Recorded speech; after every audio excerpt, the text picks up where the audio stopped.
Aşıq Şəmşir dəvət alır Qazaxa, Qazax rayonuna. Bari bunu qarşılamaq ki, bu Qazax əhli böyük bir həyəcan içində neynə. Burada da bir dənə güləriz gəlin var imiş, şairlərlə aşağıdan oturup duran adammış.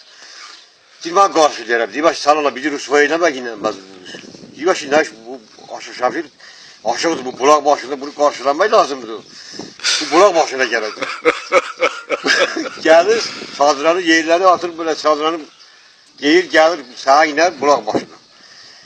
Aşıq Şəmşir salam verir görüşəndə, su istəyir, bu gəlin əyilib su götürəndə buradan bir yer çıxır. Osurur.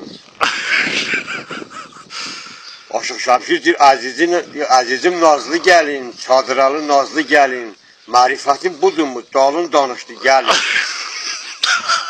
O da hazır cavab gəldi, deyir, əzizimlə budurmu, baldırımı budurmu, dalın məndən soruşdu, Aşıq Şəmşir budurmu.